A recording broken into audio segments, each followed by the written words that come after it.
Oh my goodness, there's this weird glowing orb in the sky. No, it won't last long. So here's the deal. About a month ago, we were in Central California around Patterson, and it clouded over. Now, this was unusual because for the time that we spent down in Arizona, we went 3 months with only about 5 minutes of rain and only 2 or 3 days that even had cloud cover. So running our power station off of solar power was absolutely no problem. But once we got to Patterson, it clouded over, and we are now over a month without sun. So trying to run the rig off of the power station without any way of charging up the power station has been a little bit of a challenge. And so that led us into a new device that we picked up that has been a bit of a game changer as far as making sure that we have the power that we need to do the stuff that we want to do. So let's head inside the rig and I will take you through what happened.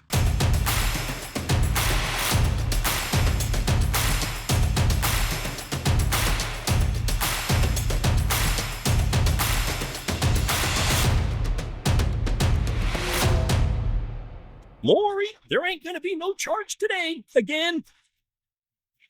Well, welcome to this episode. You know, the power station, once we figured it out, has been an absolute amazing piece of equipment for us. We have been running the rig exclusively on the power station now for several months.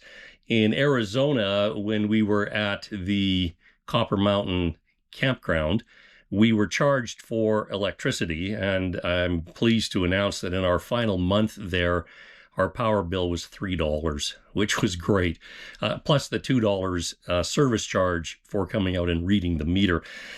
The biggest change that we did in January, I added an additional 400-watt solar panel. Now, of course, with the solar panels, on a really good day, you're getting about 50% efficiency, sometimes a little more, sometimes a little less. But that extra 400-watt panel added to the 200 watts I already had meant that on a given day, we were bringing in between 400 and 600 watts of charging power, which was enough from the 8 in the morning until 5 in the afternoon, which was about the amount of sun that we got there every day. It was enough to completely charge the power station every single day without a problem. It also meant that if we had to do any big things, for example, you know, Libby might want to do some sewing, so she's got her sewing machine hooked up, or if I was working on the computer, or if I was making yogurt and I need to have the incubator going, those kinds of things, we would try to make sure that we had those all done between 10 o'clock in the morning and 2 in the afternoon, because between 2 and 5, whatever charge we had left, we had enough sun left over to be able to get things completely done.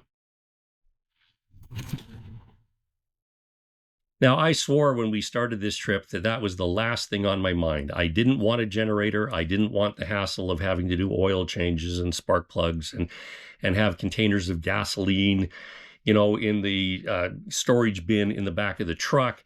There was just a lot of reasons that I didn't want that. Noise was another one. There's so many campgrounds that we have been at that now have restrictions on when generators can run, if they are even allowed. And we have been at a couple of places where generators are not allowed.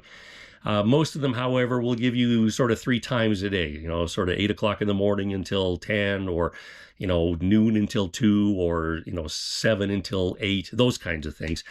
But I didn't want to have the noise. So if I was going to get a generator, I needed something that was going to be a little less noisy. And I also needed something that was an inverter. One of the things about charging up a power station is that you need a clean power source. It needs to be that pure sine wave. And so you're looking at an inverter generator in order to do this. I guess the determining factor for us to get the generator sooner than perhaps I really ever wanted was the fact that after 10 days without sun, we were running out of power. We ran out of power. There was nothing left. And so I was having to run the truck, put the power station in the truck, charge it with the little trickle charger off of the 12-volt power supply. Takes forever to get it charged up, but just enough to be able to do things. That's wasting a tremendous amount of diesel gas in the truck just to be able to charge the power station. So after 10 days of this, of no sun, we finally broke down and decided that we were going to pick up a generator. Now, our neighbor in Calgary, Will, here he goes again, because once again, Will was correct. He said before we left, you're going to find eventually that you're going to need a generator, and this is the one that I recommend. And so I started looking for a Honda 2200i, which is the one I finally decided on. It seems that it's going to be able to do everything that we need it to do and then some. It was interesting to note that when you look at the Anchor website, it indicates the various ways that you can charge the power station. And number 4 on their list is using a generator that has clean power. So just before we left Oregon, and again, this is after a couple of weeks now without having any sun, I found one in Oregon that we could buy. It was the US model of the Honda 2200i. And I also discovered that there are some differences between the US model and the Canadian model. The two biggest ones, and one of these was a game changer for me. One is that the Canadian model does not support the app. And the app I find very handy. It's just convenient to be able to keep track of how many hours the unit has run so that you can keep on your maintenance schedule. But the other one that I think was even bigger for me was the CO detector. The carbon monoxide emissions that come off of these things can be extremely dangerous. Now, when we are dry camping, for example, in a parking lot or at a truck stop, I'm setting the generator and the power station up in the back of the truck, but the rig is not disconnected from the truck. And so I want to make sure that I've got something that is monitoring the CO. And the Canadian version does not have that. And that to me was a deal breaker, which led me to wanting to get the US model. I will also admit that I was a little bit concerned about buying a big ticket item like that just before we're coming back across the border, particularly because of things like the tariffs and the taxes and the duty and the surtax that has now been added since March 4th on Canadians that are coming across into Canada. Thankfully, this particular model was built in a country that is not on the list of being surtaxed. We've been using the generator now to charge up the power station for about a month. In fact, I did my first oil change after 20 hours of use last night. So it's been getting a good amount of use. And again, there's been no sun. So we really didn't have much of a choice to do this. Now, the Anchor power station, the 767 that we have, has a pass-through charging. So smaller items, for example, running the Wi-Fi or charging up our devices, those kinds of things, we can keep that running while the power station is being charged.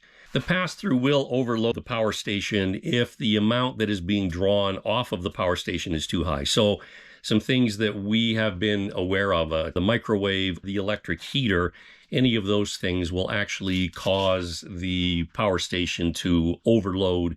So if we're running those, we just have to make sure that we're not charging at the same time. I found that the generator isn't particularly loud. Even when it's sort of running at its higher RPM, I leave it in eco mode all the time. And when it's drawing a full 1400 watts, it's coming in at about 68 dB, but still 68 is not that loud. And I think in a campground, we probably won't be having too many complaints, even running it for a couple of hours a day. So I really did not want to get a generator. It was one of those things that I really wanted to do this trip for as long as we could by using renewable energy. And the solar was something that was very appealing to me. But the reality is that Mother Nature sometimes has completely different ideas. And now that we have been a full month without any sun, without this thing, we would be in a pretty miserable situation.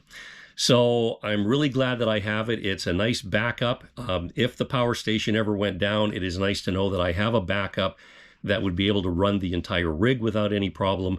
But for the time being, all we will be using it for is to charge up the power station, and we will continue to run the rig off of the power station. So for us, I think it has been a real bonus to get this. That's my opinion. Of course, I'm going to let the boss tell you, if it was really worth it. As a concluding thought, Libby, what do you think? It has been worth it. We like provincial parks, especially ones we could fit in.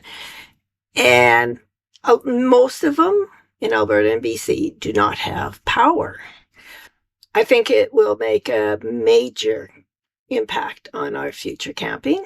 It will open up places that normally we wouldn't have been able to go into, like if we're without power or something for 2 weeks. And then we generally have to have power by then, but we don't need to because we have a generator to power our power station.